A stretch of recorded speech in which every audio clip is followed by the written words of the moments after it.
When I was younger, I was wildly afraid of death. Obviously, every kid has to have that moment where you discover what death is and that it is coming for all of us. When I figured out what death was, I didn't understand it at all. I didn't get it. My mom sat me down and explained it to me. I spent so much time worried about it, trying to figure it out. And like most human beings that discover that life has an end, yeah, I gotta just was worried about it all the time, lots of anxiety about it. And I don't know whatever really alleviated that fear, but I stopped being so worried about death, or at least I thought I did. Hey, how's it going? My name is CamHayden, and today I want to talk about endings. As always, I am a new channel, so like, comment, and subscribe. It helps a ton. Lets the algorithm know that you like hanging out here, and lets me know in the comments with whatever you say, discussion or otherwise, supportive words, negative words, whatever you want to say. It helps me know both feedback, but also see that I'm making conversation. But without further ado, let's talk about endings. So obviously, I have to tell you how I got here and why I've been thinking about endings and death for the better half of 2 weeks. And it is because recently a show that I randomly fell in love with because I obviously fell in love with the movies as a kid, Cobra Kai, based off of the trilogy Karate Kid, takes us through the latent half of Johnny Lawrence's life. The main protagonist of the first Karate Kid film. We go season after season, understanding Johnny Lawrence better, understanding Daniel LaRusso better, understanding the kids, learning in the end that life is all about balance more than it is about strength, and more than it is just about defense, and more than it is about knowledge, and more than it is about not letting everyone just walk all over you. Cobra Kai is one thing and Miyagi Do is another. And all of that is a super important concept that I should one day go over and discuss the series in full length. But everybody has been to this point where you get to the point where your favorite show is coming to an end, whether it ends on a cliffhanger and the series has just canceled it, or you get the greatest fulfillment of seeing the show to its full extent, watching it end and you knowing that you got to see a resolution. But in endings, there must now become a new beginning. What will my new show be? Where will I put all of this focus on? What am I going to do with my free time? What show am I going to wait for to come out now? This is crazy. This is like one of the longest ongoing Netflix series that they like allowed to keep going. What am I supposed to do? And I get it. And it's hard. You scroll, you search, scour the internet, hoping you find a new show that catches your attention and your heart the same way that the one that I just ended caught mine. And maybe you go back to a show that you have that's your comfort show, and you retreat back into your comfort show because you need to feel those emotions again of being connected to a story and going through the entirety of it, seeing things to fruition. So for me, I'm starting a different world again because why not? I haven't seen it in so long, since I was in college, and it makes me nostalgic for a time that is long gone, and also happy to see such ridiculous energy in a show because we don't typically have what this show encapsulates. And this isn't really a conversation about shows. This is a conversation about endings, goodbyes, death. So let's talk about that. Endings, goodbyes, and death. The reason that I am making this whole video is because I started to realize that in ending the show, I realized that I am also coming to an ending. What that ending may be, I'm not fully sure of, but I've become more and more presently aware that an ending is taking place within me. And some of my old ways of being, old habits are dying off. And it's very easy for people to storm through and cast off those old habits and forget them and leave them where they may be and refuse to acknowledge them as anything more than sort of a blunder and a disservice to who you were as a whole. But for me, these endings, these habits, these things that I have cultivated in order to sustain myself, in order to make sure that I live and thrive and am surviving, they were beneficial to me. And I think I've always had a hard time of letting go of old pieces of me without saying goodbye properly. And so, yes,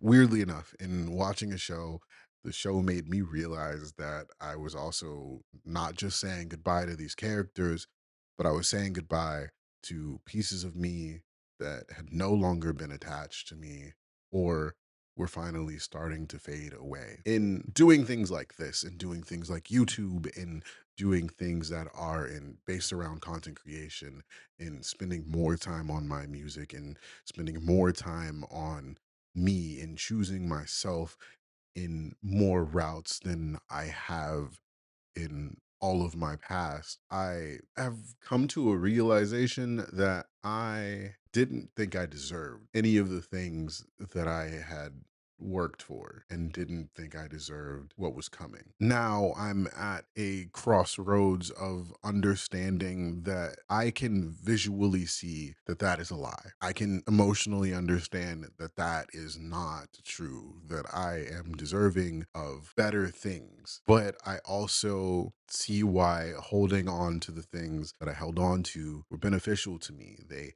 were a safety net. They held me in a place of comfort. They were the thing that let me move through the world without so much tension. At least that's what it felt like.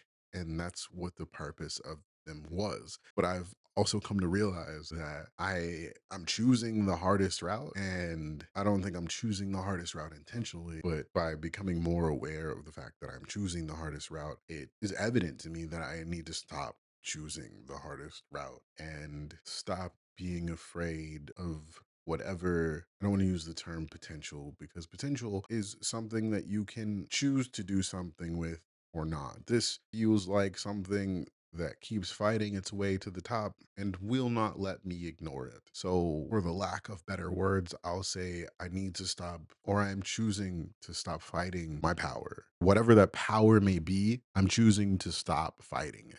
So in that, it's understanding that whatever pieces of me that were there for the safety and the security and the comfort of who I was must die, must go, must end. That show must come to an end, and the new one must be allowed to start production. The new one must be allowed to film. And I have to be okay with that. And a lot of it is that because it's been such a comfort, because it's been such a safety, because it's been the thing that has cared for me for so long, it is simply just difficult to say goodbye to. And it's really easy to get mad at myself for not releasing. It's really easy to get mad at myself for holding so tightly onto what once was me. I made many poems where I have just openly stated that the old me was dying, and maybe not deliberately, but I did ignore the emotion attached to it. I didn't feel that moment. I didn't allow myself to feel that moment. One, I have come to the realization that the old me is dying. And two, we should find ways to find comfort in our old selves dying in order for our new selves to blossom. We need them. We needed whoever the old version of ourselves was, because they took care of our inner child. They took care of the child that had no idea how to deal with this strange and unnerving world. They sheltered us, they comforted us, they took care of us, they kept us going. And it's important to thank them. It's important to understand that these emotional reactions and these emotional grievances and the way in which you have interacted with the world up until the point of your turnover is something to still be loved. Both the old version of you and the new version of you are something that still are deserving of the love and the care that you provide for the new version of yourself. Endings are hard and they take a lot out of you, and they are emotionally draining, and they make you wish that you could go back and change things for the better, or that you could tweak things or fix things, or that you could have just a little more time to enjoy, time to not be filled with so much regret, time to better understand, and time you wish for more time in endings. You want things to not end. And the honest truth is that a story is that much better when there is an ending. The other piece of the honest truth is that it's better to just be thankful for the pieces of you that protected you, that looked after you, that better understood who you were and what you needed at that time to make it through. I'm CamHayden, and thank you for watching. Let me know in the comments, what do you think about endings? What do you think about death, if you'd like? Or what do you just think about new beginnings? Let me know. Thank you.